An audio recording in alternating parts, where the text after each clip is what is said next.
सुवर्णा एक मध्यम वयाची स्त्री, दिसायला गोरीगुमटी. तिच्यासारखी बाई संपूर्ण गावात नव्हती. तिच्या रंगाला भुलून अनेक जण तिला अंगाखाली घेण्याची स्वप्न बघत असत. तिचं ते लुसलुशीत शरीर घेऊन ती चालायची तेव्हा बघणाऱ्यांच्या अंगाची आग आग व्हायची. सुवर्णा इतकी सुंदर होती की तिला नुसतं बघण्यासाठी गावातील तरुण पोरं तिच्या घरासमोर गिरट्या घालत असत. काही जण तिच्याशी जवळीक करण्याचा प्रयत्न करत असत, तर काही जण तिच्या पैलवान नवऱ्याला घाबरून तिला फक्त बघूनच समाधान करून घेत असत. तिला पटवण्याची हिंमत कोणाचीच नव्हती. पण या सगळ्याला राकेश मात्र अपवाद ठरला. राकेश हा गावातील देखणा आणि रुबाबदार मुलगा. वय वर्ष 25. पण आतापर्यंत 50 जणींना तरी त्याने ऊसाच्या शेतात नेऊन त्याच्या मोटारीचं पाणी पाजलं होतं. आणि आता त्याची नजर सुवर्णावर होती.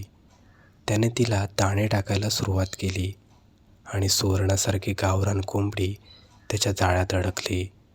आणि एक दिवस संधी पाहून ती घरी एकटी असताना त्याने तिला ठोकायला सुरुवात देखील केली.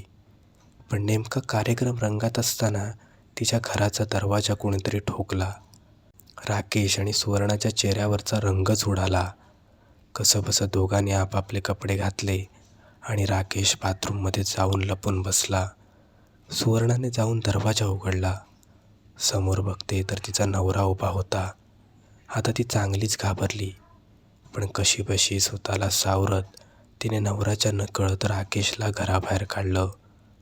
आज ते दोघेही थोडक्यात बचावले होते. आता या गोष्टीला जवळपास 2 दिवस उलटून गेले तरी त्या दोघांचा मिलाप अजून झाला नव्हता. राकेश तर वेडापिसा झाला होता. असं पहिल्यांदाच झालं होतं की राकेशला त्याचं काम अर्धवट सोडावं लागलं होतं.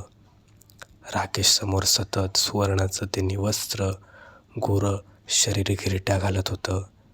तिच्या छातीवरचे माऊ दाबताना त्याच्या हाताला मिळालेला आनंद शब्दात सांगण्यासारखा नव्हता.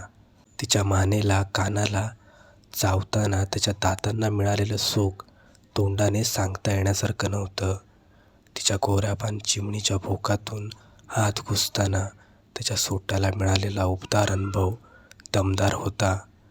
तिच्याबरोबर घालवलेले क्षण विलक्षण होते.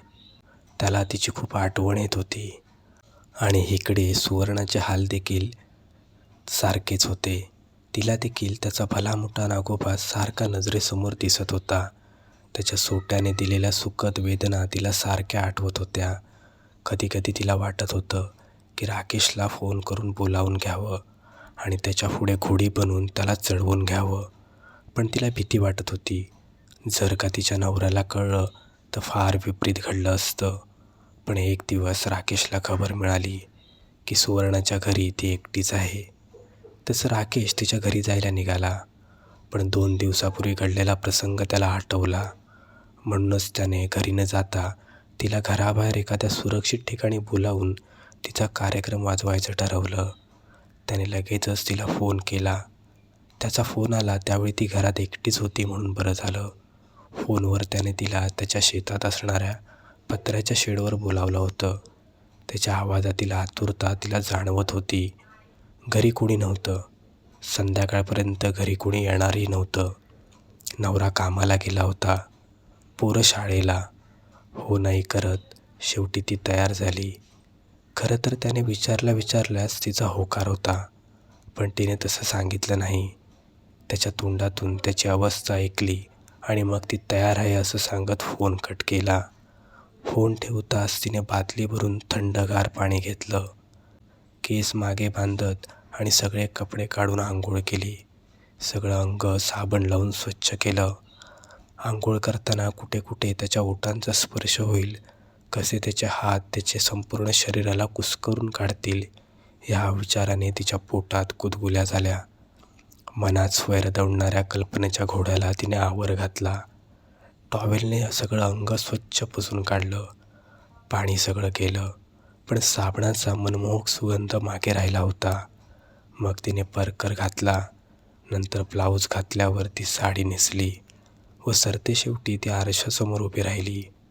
केस विंचरून चेहऱ्यावरती थोडीशी पावडर लावत तिने स्वतःचं मोहक रूप न्याहाळलं आणि त्याच्या शेताकडे जायला निघाली.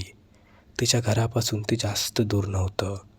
चालत गेलं तरी 15 ते 20 मिनटं लागायची. दुपारच्या रखरखत्या उन्हात ती चालत तिकडे निघाली होती. नुकतीच आंघोळ केली असली तरी उन्हामुळे चालताना शरीरावर बारीक घर्मबिंदू जमा झाले होते. काही वेळातच ती त्या पत्र्याच्या शेडजवळ पोचली. 10 बाय 10ची खोली आणि चारी बाजूला पत्रा. तो खोलीच्या समोर असलेल्या झाडाखाली गाडी लावून बसला होता. तिला पाहताच तो उठून तिच्या दिशेने चालत आला. त्याचे आसुसलेले भाव, तिच्या सर्वांगावरून भिरभिरणारी नजर आणि त्याच्या संपूर्ण देहबोलीतून तिच्यासाठी असणारी आतुरता पाहिल्यानंतर तिला हवेत उडत असल्यासारखं वाटू लागलं. त्याने जवळ घेत तिला घट्ट मिठी मारली. तिचे ओरोस त्याच्या छातीवर दाबले गेले. त्याचा हात तिच्या पाठीवरून फिरत कलिंगडावर गेला आणि तिला जोरात दाबत तो स्वतःकडे ओढू लागला. त्याच्या त्या अधीरपणामुळे तीही उत्तेजित झाली. तिच्या मांड्यांच्या मध्ये गोड संवेदना जमा होऊ लागल्या. आत तर जाऊया, काही इथंच करतो सगळं, त्याच्या मिठीतून सुटायचा निष्फळ प्रयत्न करत ती म्हणाली.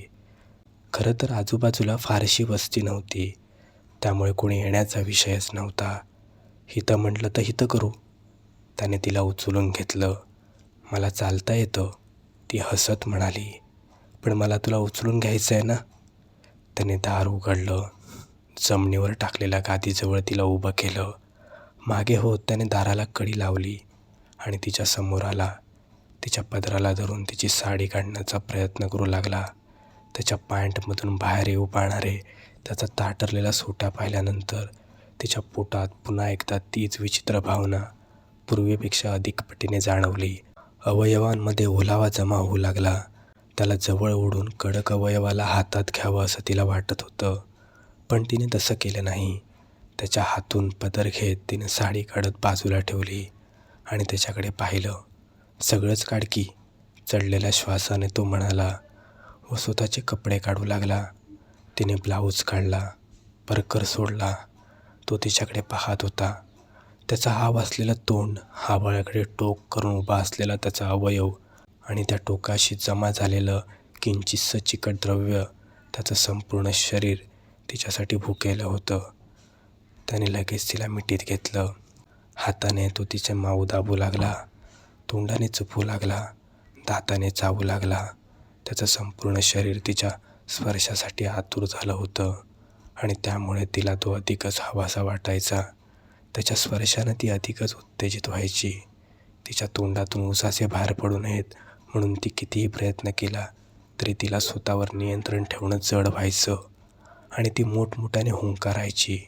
तिच्या मांसल गोळ्यांना दाबणारा त्याचा हात, मानेवर चावणारे त्याचे दात, कानाजवळ खेळणारी त्याची जीभ आणि तिच्या चिमणीच्या पाकळ्यांना छेडणारा त्याचा कठोर अवयव. तिला त्याच्या सहवासात असताना विचार करायला पुरसुतच मिळायची नाही. तो मन लावून डोळे झाकून लहान बाळाप्रमाणे तिचे माऊ चुपायचा.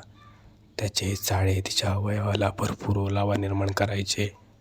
जेव्हा तो त्याचा ताठरपणा तिच्या भोकात सारायचा तेव्हा ती सुखाच्या उंच शिखरावर पोचायची आणि पुढच्या प्रत्येक धक्क्याबरोबर त्या सुखाच्या आकाशात उंचच्या उंच जात राहायची.